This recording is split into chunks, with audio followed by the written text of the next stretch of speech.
Is Donald Trump distorting our perception of reality? He might be, and it's kind of the media's fault. Hey guys, this is Buzz, the show where we use pop culture to try and explain why the world feels like a ball of crazy nonsense right now. If you're into it, hit subscribe and let us know your thoughts on this week's crazy escapade. It's a bit of a doozy. All right, back to it. This is Buzz. Let's go.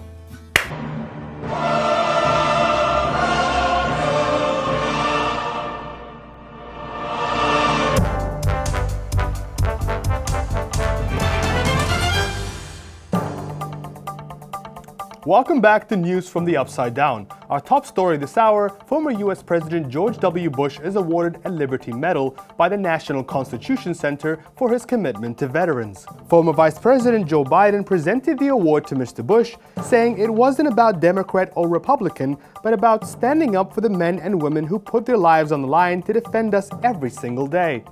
He then presented Mr. Bush with a gift, a Philadelphia Eagles jersey, that he said was on behalf of him. Whoa. What in the actual... Is this for real?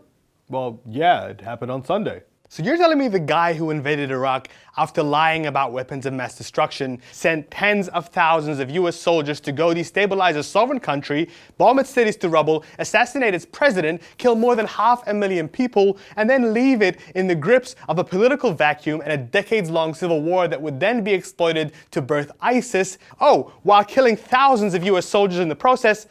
That guy's being honored for service to veterans. Yeah, that's right. And you don't see a problem with that? Hey pal, I'm just doing my job here.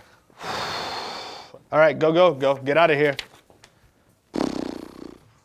So George Bush has been enjoying a surprising amount of goodwill recently, despite being considered widely as the worst president the US has ever had. From puff pieces about his new painting escapades. When I first saw his paintings, I was sure I would hate them, but there was something kind of innocent, sincere, earnest, almost childlike. To getting fawned over by Michelle Obama for handing her a Kleenex at John McCain's funeral, calling him her, quote, partner in crime. For real though, that's the choice of words you want to go with.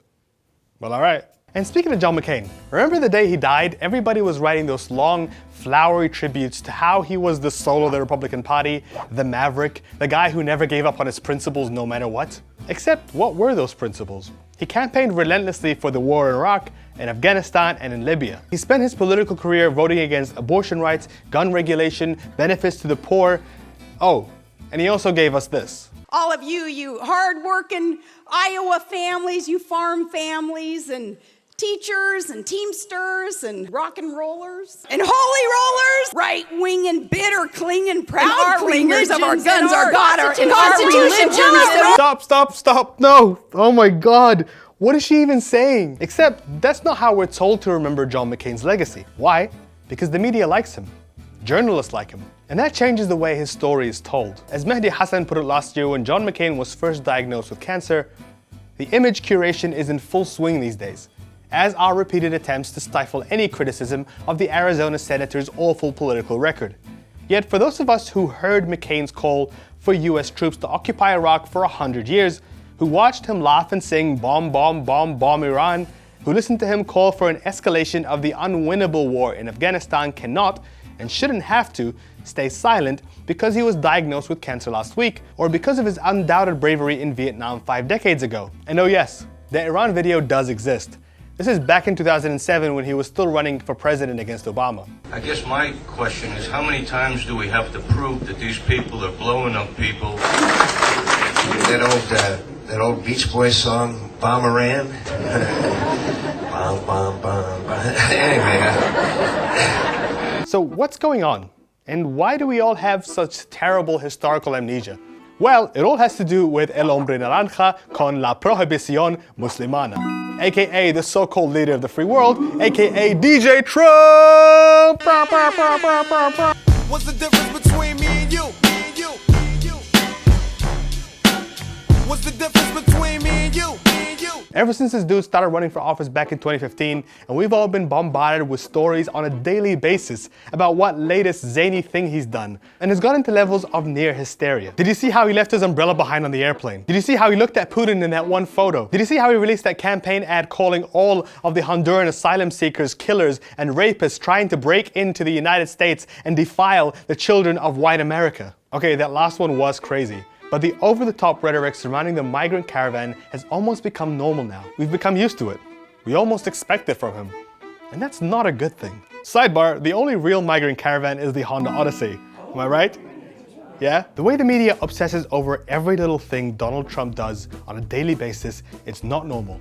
Nor is it healthy. Since he took office, the relationship between the White House and the media has become toxic. Trump accuses the media of being, say it with me, fake news. And the media strikes back. In an interview with CNN recently, Jon Stewart explains why he thinks the media is acting this way, and he pretty much nails it on the head. The journalists have taken it personally. Okay, They're that's interesting. personally wounded and offended by this man. He baits them, and they dive in. And what he's done well, I thought, is appeal to their own narcissism, to their own ego. Because what he says is, these are and the journalists stand up and say, we are noble, we are honorable, how dare you, sir? And they take it personally. And now he's changed the conversation to not that his policies are silly or not working or any of those other things. It's all about the fight. Oh, John, why did you leave us when we needed you most?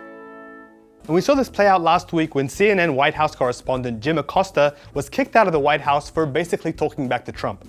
You've probably seen this video already. Mr. President, if I may ask Peter, one go other ahead. question, are you worried? That's enough. That's enough. Mr. President, I was going to ask one of the other folks. That's enough. Pardon me, ma'am. Mr. Excuse President. me. That's enough. The whole week, every single major news outlet was reporting on this story. Did Trump go too far? Is he clamping down on media freedom? Was Jim Acosta wronged? But here's the thing. This story matters to journalists because it's personal. It affects one of our own, and instinctively, we want to stand up for him. But let me ask you a question. Do you care about the story? Does it affect your life in any way? That's why the relationship between Trump and the media needs to change. Because lost in all this is the real role of journalism, to inform people about what's actually going on, the policies that are being passed, the effects on real people's lives, without being distracted or baited. But like Stewart says, Trump and his administration have figured out exactly how to control the media into playing the role they want them to play. What happened after Jim Acosta got kicked out? The White House started circulating a doctored video showing him supposedly attacking the intern that tried to grab the mic off him. We then had a whole other week of arguing about whether that video was real or not. Welcome back. CNN White House correspondent Jim Acosta was just accosted by one of Trump's minions here at the White House. It's a travesty. It's unacceptable. And then the White House lied about it. Meanwhile, more important stories have been pushed to the background, like Trump's firing of Attorney General Jeff Sessions and replacing him with somebody else who has openly criticized the Russia investigation. Like, despite the fact that the US economy has been doing well, the average wage has dropped in the last 2 years. Like the fact that it's been 6 weeks since the killing of journalist Jamal Khashoggi, and Trump has done nothing to hold Saudi Arabia accountable, even though he said he would. But by antagonizing the media from the very beginning, Trump has brought them all into his circus, his reality show. And that's kept them distracted and obsessed. It's eroded their objectivity, and they've started acting the way he's described them. And then he turns around to his supporters and says, see, this is why you can't trust the media. This is why you can only trust me. Just remember, what you're seeing and what you're reading is not what's happening. And stick with us. Don't believe the crap you see from these people, the fake news. In a recent CBS News poll, 91% of Trump's strongest supporters said that they trusted him to provide them with accurate information, compared to only 11% of them saying they felt the same way about the media. And without the media putting things into perspective for us, the last 2 years have felt like an eternity of bad news and nerve-wrenching racial hysteria. Don't believe me? I'll prove it to you. You know Black Panther? That came out this year. That's right. Bill Cosby was sentenced to jail this year. The FIFA World Cup happened this year. Logan Paul's dead body video this year. Well, actually, he uploaded the video on New Year's Eve, but people started reacting to it on the 1st of January. Damn it, media, stop undermining me with your facts. Anyway, where was I? You get it. It's been a hell of a long year. And Trump's reality show of a presidency, it feels like time is moving slower, and our view of the world is getting increasingly darker. By making every single day about him, putting himself at the center of every single news story while at the same time undermining people's trust in the media. Trump is warping our view of reality and warping the way we talk about his administration. Which brings me to Einstein.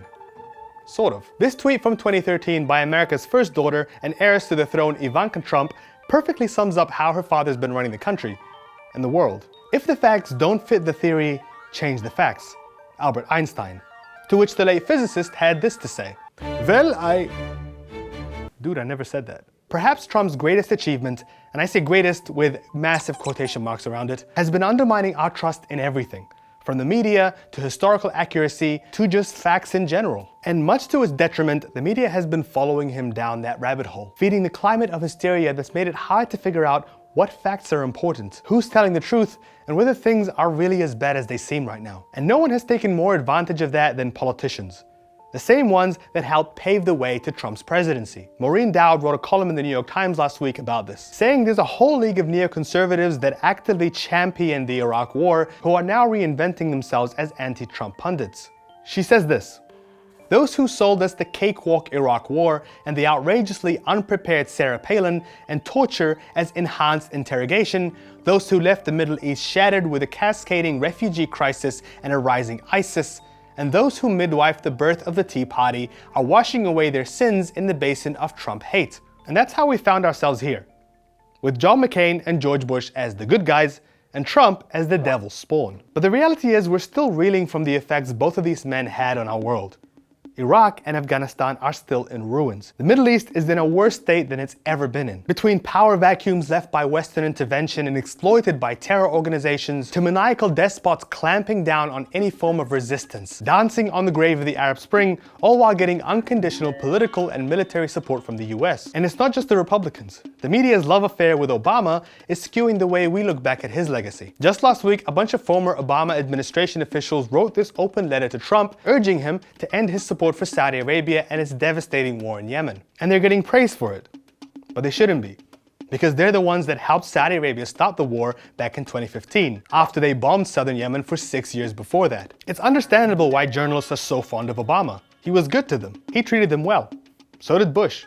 McCain even called them his base at some point. And as a result, they weren't hard enough on any of their policies until it was too late. It was the media who helped justify the war in Iraq, all while the Bush administration was lying to their faces. It was the media who never held Obama to account over his kill list, the thousands killed by his drone attacks, and the hundreds of thousands of immigrants he quietly deported. Here's where I'm getting to. It's a good thing that journalists are holding Trump to account over his policies and the things that he says, but they're doing it for the wrong reasons. It's become personal, and that's clouding their judgment. They've become so hostile to Trump that it's making him look like the worst thing that has ever happened to the White House, and making everyone who came before him look like angels. Except he isn't, and they aren't. But here's the thing about Einstein. He taught us that if two objects are moving in opposite directions, from each other's perspectives, it looks like they're moving faster than they actually are. And as this feud between Trump and the media intensifies, the rest of us are losing grasp of where things are going and what the future looks like. But Einstein figured out how to fix that, by focusing on the speed of light. You see, light will always travel at exactly the same speed, no matter where you are in the universe, no matter what direction you're traveling in, or what your perspective is. And likewise, the truth will always be the truth. We just gotta stop freaking out, drown out the noise, and look in the right direction.